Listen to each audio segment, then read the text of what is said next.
The winter wind whistled through the narrow alleys of downtown Chicago, carrying with it the scent of nearby restaurants and the promise of another challenging day. A small boy, no more than 12 years old, pulled his thin jacket tighter around his shoulders as he made his way through the back streets he had come to know so well. His warm brown eyes held a wisdom far beyond his years, scanning the area with the practiced expertise of someone who had learned to survive on the streets. Every day after school, while other kids headed home to warm houses and fresh snacks, he would begin his careful search through the restaurant district.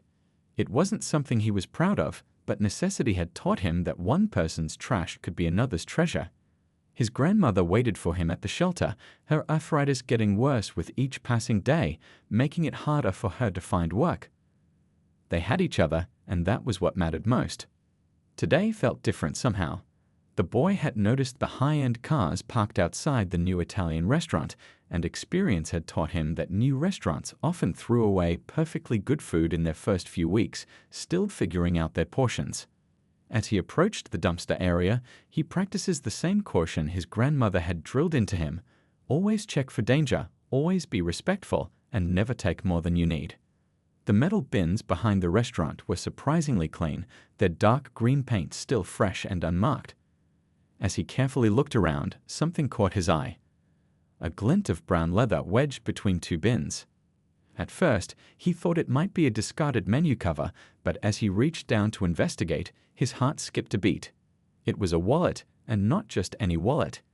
The kind he'd seen businessmen carry, made of real leather that felt butter soft under his fingertips. His grandmother's voice immediately echoed in his mind: "Baby, your character is all you truly own in this world. Don't let anyone take that from you." She had taught him about honesty even when they had nothing, sharing stories of how his mother had always believed in doing the right thing, no matter how hard life got. Standing there with the wallet in his hands, the boy felt the weight of more than just leather and cards.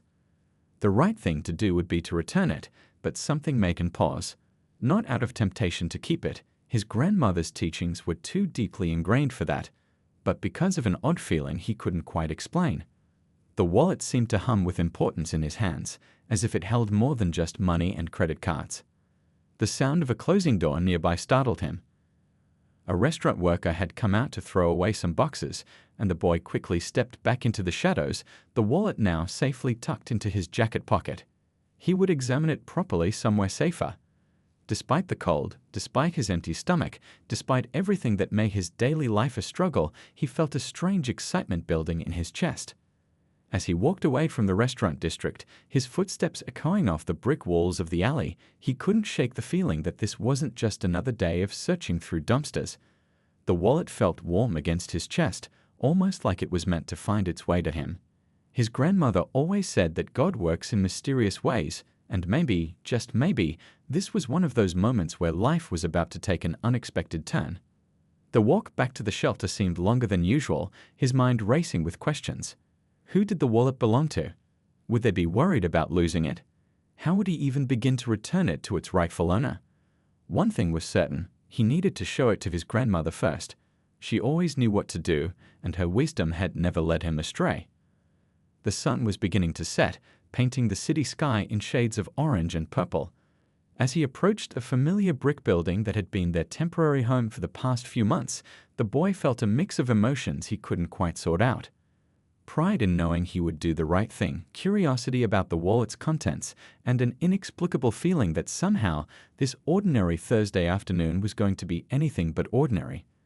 Little did he know, as he climbed the worn steps to the shelter's entrance, that the simple act of finding this wallet would set in motion a chain of events that would change his life forever. Sometimes the biggest moments come disguised as the smallest choices, and today, fate had chosen a back alley, a lost wallet, and a boy with an unwavering moral compass to weave together a story that was just beginning to unfold. Sitting on his thin mattress in the corner of the shelter's common room, the boy finally had a moment to properly examine the wallet he'd found. His grandmother sat beside him, her weathered hands folded in her lap, watching with quiet interest. The evening light filtered through the dusty windows, casting long shadows across the floor as other shelter residents went about their evening routines. "Let's see what's inside, baby," his grandmother said softly. "Maybe we can find out who needs their wallet back." With careful fingers, he opened the expensive leather wallet. The first thing he noticed was a thick stack of bills, more money than he'd ever seen in one place. But neither he nor his grandmother reached for it. Instead, they began looking for identification, just as they discussed during their many talks about honesty and doing what's right. In the first card slot, they found a driver's license belonging to a Mr. Richardson, CEO of some big technology company. The address listed was in one of those fancy neighborhoods they sometimes passed on the bus, with houses that looked like they belonged in movies. But it was what he found next that made his small hands begin to tremble. Tucked behind the credit cards was a photograph, its edges worn soft from handling. The boy pulled it out carefully, and for a moment, his breath caught in his throat. The world seemed to stop spinning as he stared at the image in his hands. There, in slightly faded colors, was a photo of a toddler on a swing, laughing with pure joy. A toddler with the same warm brown eyes and dimpled smile that he saw every morning in the cracked mirror of the shelter's bathroom. "Grandma," he whispered, his voice shaking. "Grandma, this is me." His grandmother leaned closer, adjusting her glasses with trembling fingers. Her sharp intake of breath confirmed what he already knew. The photograph showed him, years younger, sitting on a park swing with autumn leaves scattered around. He was wearing a blue sweater that he vaguely remembered, one his mother had always said brought out the sparkle in his eyes. "Lord have mercy," his grandmother breathed, taking the photo with reverent care.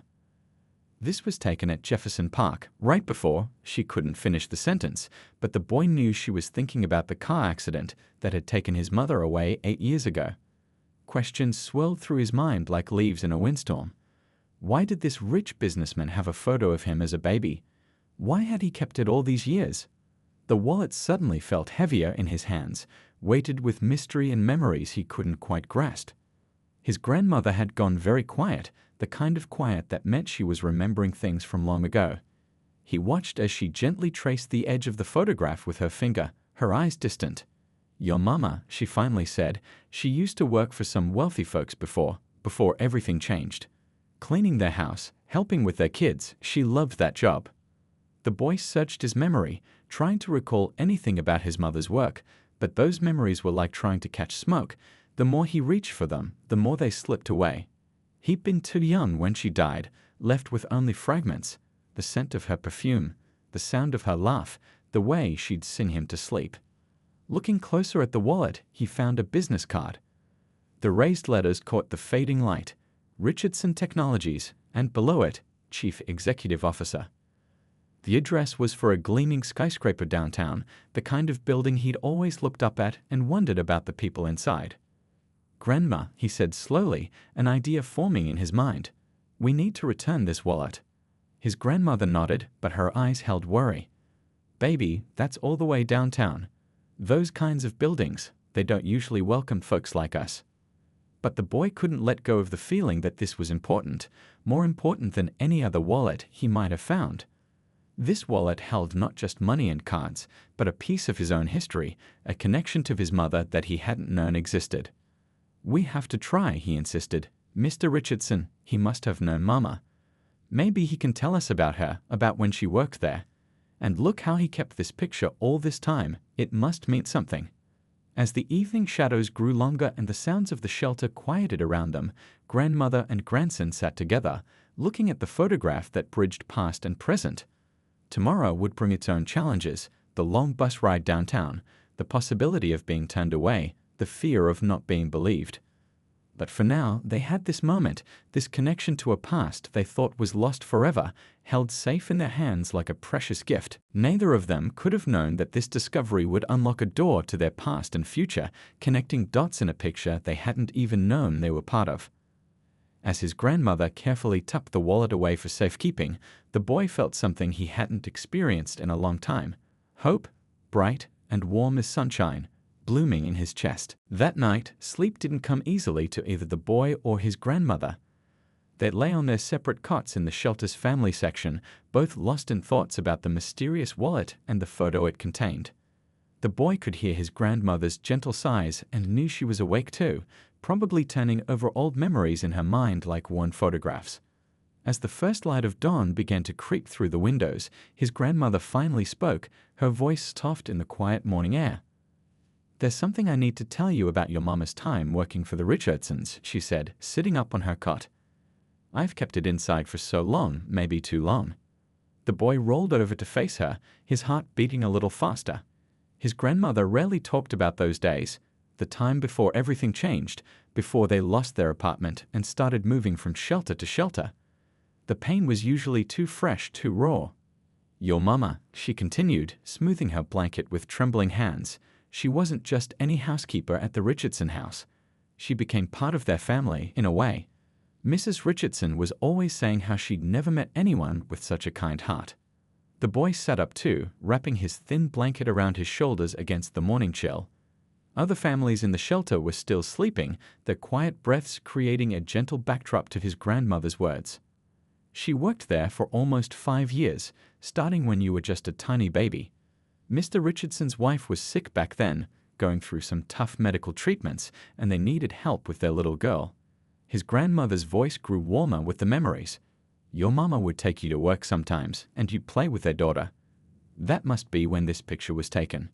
The boy tried to imagine it, himself as a toddler, playing in a big house with another child. It felt like a story about someone else's life, yet the photo in the wallet proved it was real. "But Grandma," he asked, "if Mama was so close to them, why didn't they help us after the accident?" His grandmother's eyes filled with tears. "Oh, baby, that's the part that hurts my heart the most. When your mama passed, I was so broken with grief that I just packed us up and moved across the city to stay with your aunt. I didn't tell anyone where we were going. I couldn't face the people who knew her, couldn't bear to see their pity." She wiped her eyes with the corner of her blanket. "By the time we had to leave your aunt's place, I'd lost touch with everyone from that part of our lives." The morning light grew stronger as she spoke, illuminating dust motes dancing in the air between them. "Your mama loved working for them because they treated her with respect. Mr. Richardson would always ask her opinion about things, especially about raising children. She'd come home some days just glowing because she felt valued, not just as a worker, but as a person."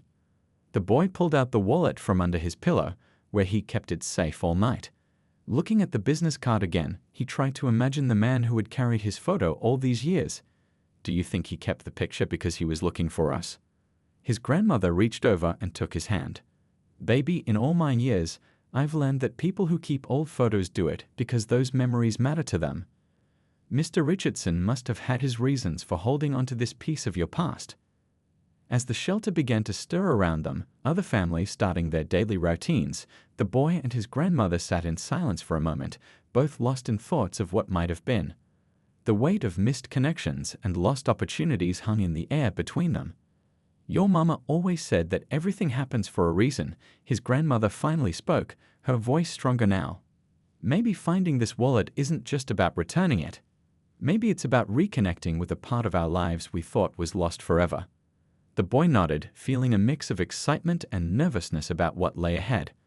Through the window, he could see the city skyline in the distance, the tall buildings catching the morning sun. Somewhere in one of those towers was a man who had carried his picture for 8 years, a man who might hold answers to questions he hadn't even known to ask. "We should get ready," his grandmother said, standing up with determination. "If we're going to downtown, we need to look our best.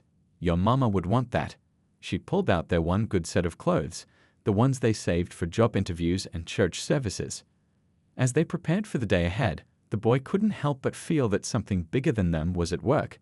His grandmother had always told him that God doesn't make mistakes, that every trial and blessing comes with a purpose. Maybe finding this wallet was more than just chance. Maybe it was a door opening to a past they'd lost and a future they couldn't yet imagine. The morning bustle of the shelter continued around them as they got ready, but for the boy and his grandmother, time seemed to move differently now. Every minute brought them closer to answers they'd been missing for 8 years, to a connection they thought had been severed by tragedy and circumstance. Neither of them knew exactly what would happen when they walked into that downtown office building, but they both felt the weight of possibility in their hearts. The morning bus rumbled through the city streets, carrying the boy and his grandmother toward downtown. They sat near the back, the precious wallet secure in his grandmother's worn purse. She had put on her only dress, a navy blue one she kept for special occasions, and had helped him look as presentable as possible in his cleanest jeans and button-up shirt. "Remember to sit up straight," his grandmother whispered, smoothing a wrinkle from his collar. Her hands trembled slightly, betraying her nervousness despite her calm expression. The boy nodded, watching the buildings outside grow taller and more impressive with each passing block. They had left the shelter early, knowing the journey would take time. His grandmother wasn't as quick on her feet as she used to be, and they wanted to arrive at the Richardson Technologies building before lunch hour when everyone would be too busy to help them. As they rode, the boy noticed how different this part of the city felt from their usual neighborhoods. The streets were cleaner here, lined with fancy coffee shops and stores with names he couldn't pronounce. People in business suits hurried along the sidewalks, carrying briefcases and looking at their phones. "Look, Grandma," he whispered, pointing at the massive glass building that seemed to touch the clouds. "That's where we're going." The address on the business card matched the golden numbers gleaming in the morning sun. His grandmother squeezed his hand, and he could feel her palm was damp with worry. When their bus stop came, they stepped out into a world that felt alien to them both. The sidewalks were crowded with people rushing to their offices, barely noticing the elderly woman and young boy standing uncertainly on the corner. The wind whipped between the tall buildings, making his grandmother pull her thin jacket tighter around her shoulders. "Lord, give us strength," she murmured, her familiar prayer giving them both courage as they approached the building's entrance. The glass doors were so clean they looked invisible, and the boy could see their reflections as they got closer, a small, determined pair against the backdrop of corporate power. Inside the lobby, their shoes squeaked against the polished marble floor. A massive security desk stood between them and the elevators, staffed by 2 guards in crisp uniforms. The boy felt his grandmother's grip on his hand tighten as they approached. "Excuse me," his grandmother said, her voice wavering slightly. "We need to see Mr. Richardson. We found something that belongs to him." The security guards exchanged glances. One of them, an older man with kind eyes, leaned forward. "Do you have an appointment?" "No, sir," she replied, straightening her back despite her nervousness. "But we have his wallet. My grandson found it yesterday, and—" She hesitated, then added softly, "There's something very important inside that we need to discuss with him." The second guard, younger and more stern-looking, shook his head. "Mr. Richardson is a very busy man. You'll need to leave the wallet with us, and we'll make sure he gets it." The boy felt panic rising in his chest. They couldn't just leave the wallet, not with the photo, not with all these questions unanswered. He stepped forward, gathering all his courage. "Please," he said, his voice clear and steady despite his racing heart. "The wallet has a picture in it, a picture of me when I was little. My mom used to work here, and we really need to talk to Mr. Richardson." The guards looked surprised, and the older one's expression softened. "Hold on a moment," he said, picking up his phone. He spoke quietly into it, occasionally glancing at them. The boy held his breath, feeling like everything hung on this moment. Minutes passed that felt like hours. His grandmother's arm around his shoulders was trembling slightly, but her face remained dignified. Other people passed through the lobby, some casting curious looks their way, others too busy with their own lives to notice. Finally, the older guard put down his phone. "Mr. Richardson's assistant is coming down to meet you," he said. "Please take a seat over there." He gestured to a cluster of leather chairs near a small indoor fountain. As they sat waiting, the boy watched the water cascade down the marble wall, its gentle sound almost drowned out by the clicking of heels and murmur of voices in the lobby. His grandmother took out a tissue and dabbed at her forehead, her other hand still clutching her purse with the wallet inside. "Whatever happens," she whispered to him, "I want you to know how proud I am of you. You did the right thing bringing this back, just like your mama would have wanted." Before he could respond, the elevator doors opened and a woman in a gray suit stepped out. She walked toward them with purpose, her heels clicking against the marble floor. The boy stood up straighter, feeling the weight of the moment. "I understand you have Mr. Richardson's wallet," she said, her voice professional but not unkind. "And there's a photograph you'd like to discuss." His grandmother opened her purse with slightly shaky hands and carefully removed the wallet. Rather than hand it over, she opened it and took out the one photograph. The assistant's eyes widened as she looked at it, then at the boy, then back at the photograph.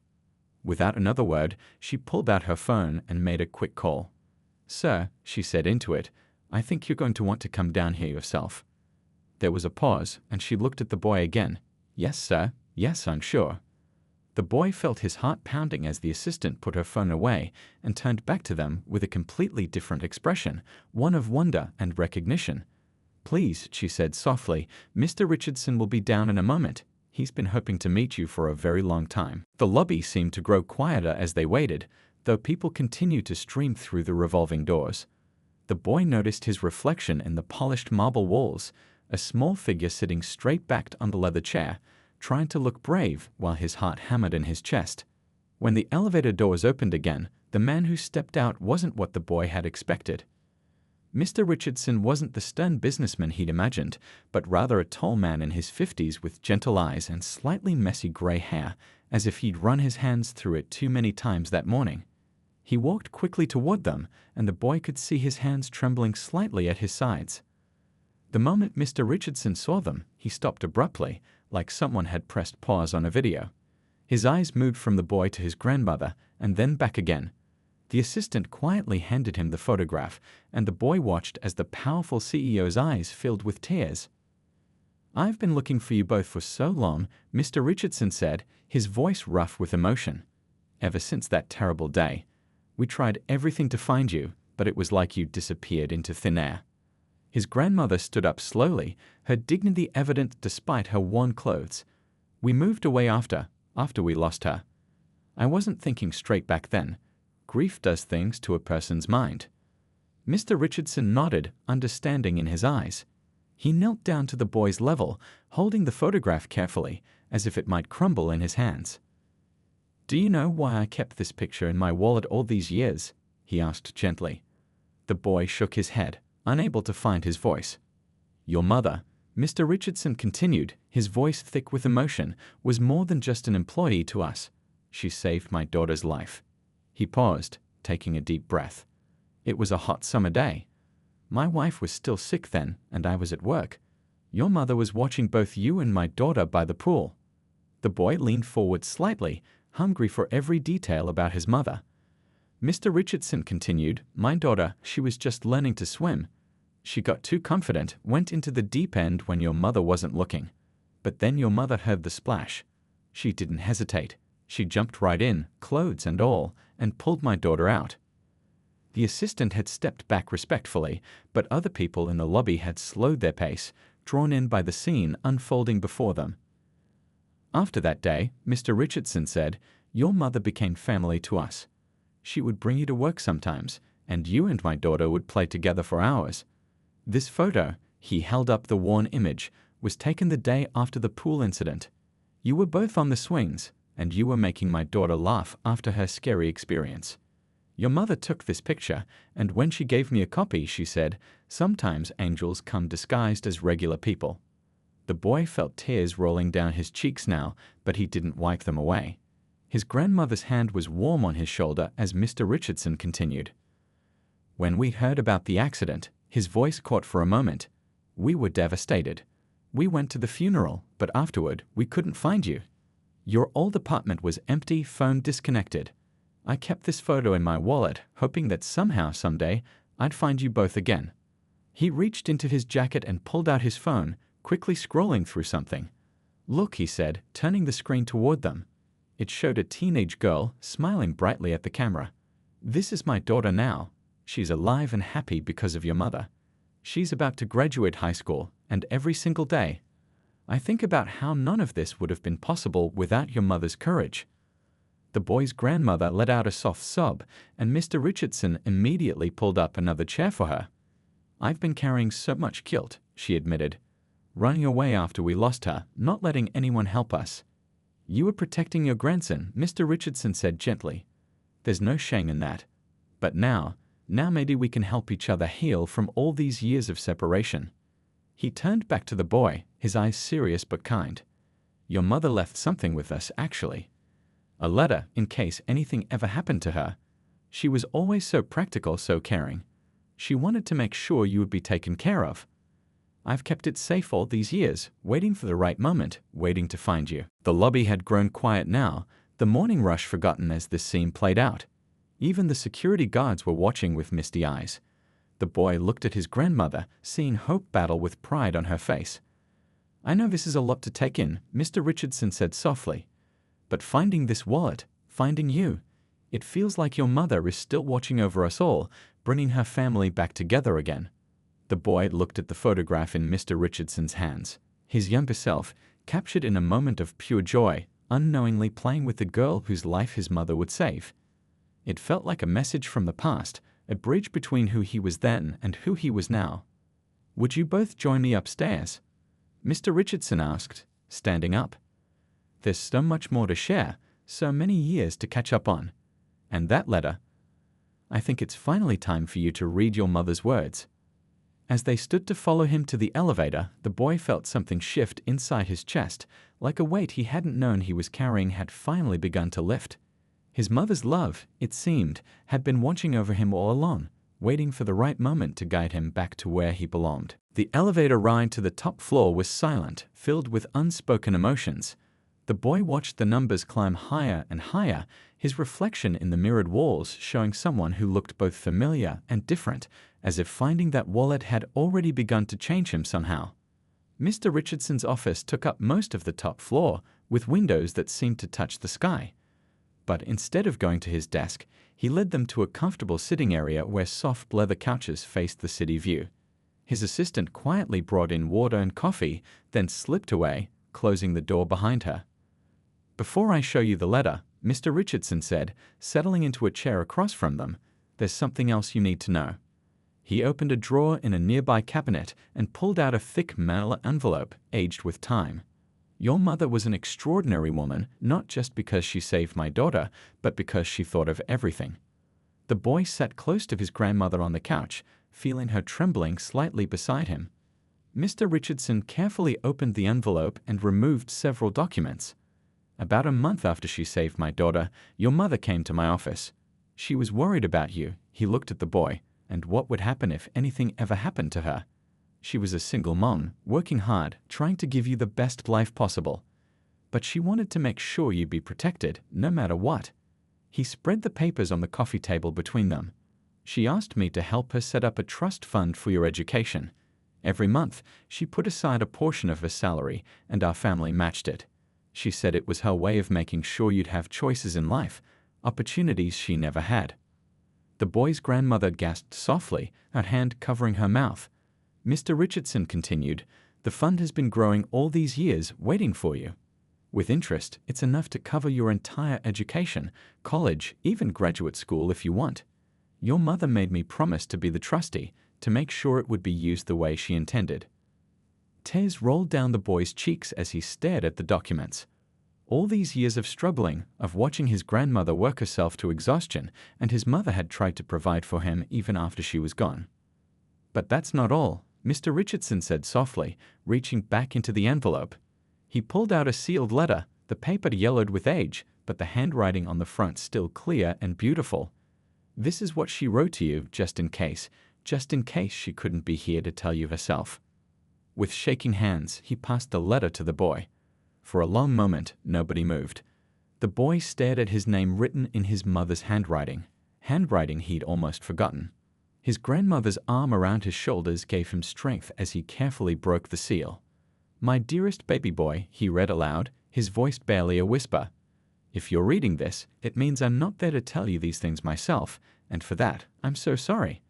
But I want you to know that everything I did, every choice I made, was with your future in mind." He had to pause, overcome with emotion. His grandmother wiped tears from her eyes as he continued reading. "Working for the Richardsons showed me what opportunities can do for a child. They're good people who became like family to us.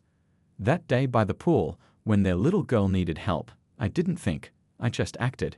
And afterward, I realized that's what being a family means, being there for each other without hesitation." The city spread out below them, but none of them were looking at the view anymore. The boy's voice grew stronger as he read on. "I've asked Mr. Richardson to watch over you if anything happens to me. The trust fund I've set up isn't just money, it's my dreams for you, my hope that you'll have every chance to become whoever you want to be. Don't let anyone tell you what you can't do. You are stronger than you know, smarter than you believe, and more loved than you can imagine." Mr. Richardson sat quietly, his own eyes glistening as the boy read the final paragraphs. "I hope you're growing into the kind, thoughtful person I always knew you'd be. Remember that real wealth isn't just about money. It's about how you treat others, how you face challenges, and how you keep love in your heart even when times are hard." The boy's voice cracked as he reached the last lines. "I may not be there to see you grow up, but know that my love for you is eternal. It's in every sunrise, every act of kindness, every moment of courage. You are my greatest gift to this world. All my love forever and always, Mom." The office was silent except for soft crying. Mr. Richardson cleared his throat and leaned forward. "Your mother was right about you. Finding that wallet, bringing it back, that shows exactly who you are. She would be so proud of the young man you're becoming." He pulled another document from the pile. "This is the paperwork to activate the trust fund. But more than that, I want to help you and your grandmother find a proper place to live. It's what your mother would have wanted, and frankly, it's what I want too. You're both part of our extended family, and it's time we made that right." The boy looked at his grandmother, seeing hope battle with pride on her face. Mr. Richardson seemed to understand. "This isn't charity," he said gently. "This is family taking care of family. Your mother gave us an incredible gift. She saved my daughter's life. Let us honor her memory by helping you build the life she dreamed of for you." 3 months had passed since that life-changing day in the downtown office building. The boy stood at the window of their new apartment, watching the sunset paint the sky in shades of orange and pink. The view wasn't as high as Mr. Richardson's office, but it was their own, a real home, on the 3rd floor of a clean, well-maintained building.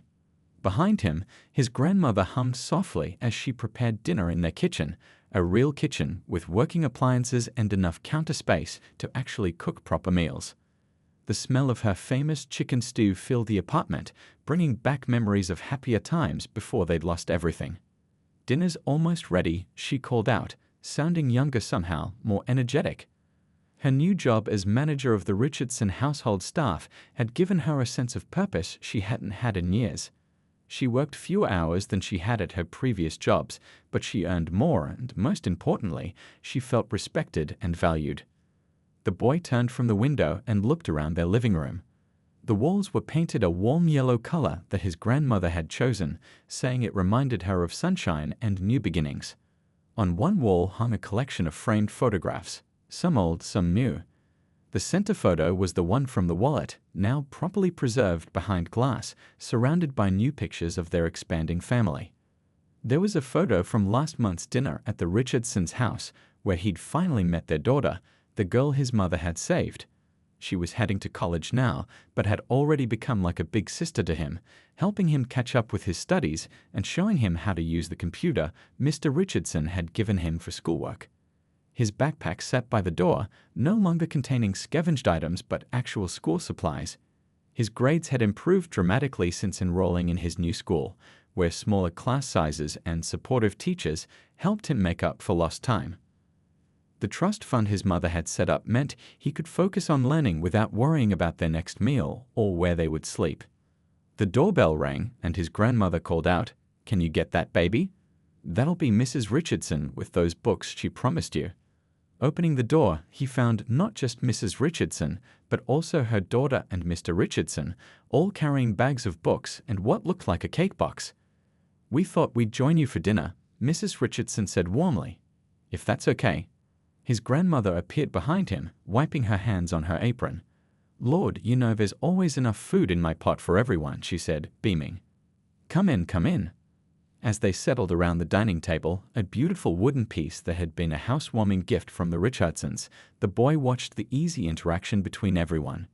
There was no awkwardness, no sense of charity or obligation, just the warm feeling of family coming together. Mr. Richardson's daughter pulled out a newspaper from her bag. "Look what I found in the school library's archives," she said excitedly. "It's an article about Mom's accident and how your mother saved me. They interviewed her and everything. I thought you might want to read it." The boy accepted the yellowed newspaper carefully. There was his mother's face, younger than he remembered, smiling at the camera. The article called her a hero, but quoted her saying she was just doing what any mother would do. Reading her words made him feel closer to her somehow. "You know," Mr. Richardson said, helping himself to the stew his grandmother had served, "your mother changed all our lives that day. Not just by saving my daughter, but by showing us what real family means. It's not about blood or background, it's about love and looking out for each other." His grandmother nodded, tears shining in her eyes. "She always did have a way of bringing people together," she said softly. "Even now, all these years later, she's still doing it." The boy looked around the table, at his grandmother, finally able to rest and enjoy life, at the Richardsons, who had become the extended family his mother had always known they could be, at the wallet that started it all, now sitting in a small display case on their bookshelf, a reminder that sometimes the biggest blessings come in the most unexpected packages. Later that evening, after their guests had gone home, he stood again at the window. The city lights twinkled below, but this time they didn't seem cold and distant. Each light represented a home, a family, a story. His mother had known that everyone's story was connected, that kindness could bridge any gap, that love could survive anything, even time and loss. His grandmother came to stand beside him, wrapping her arm around his shoulders. "Your mama's watching over us," she said softly. "She led us right where we needed to be." The boy nodded, feeling the truth of her words in his heart. That day he found the wallet. He thought he was just doing the right thing, just being honest like his grandmother had taught him. He couldn't have known he was also finding his way back to a family he didn't remember, to a future his mother had carefully planned, to a life filled with more love and opportunity than he'd ever dreamed possible. Tomorrow, he would go to school, work on his studies, and continue building the life his mother had wanted for him. But for now, he stood with his grandmother, watching the city lights shine like stars, feeling grateful for second chances, for lost photographs found, and for the endless ways love finds to bring people together.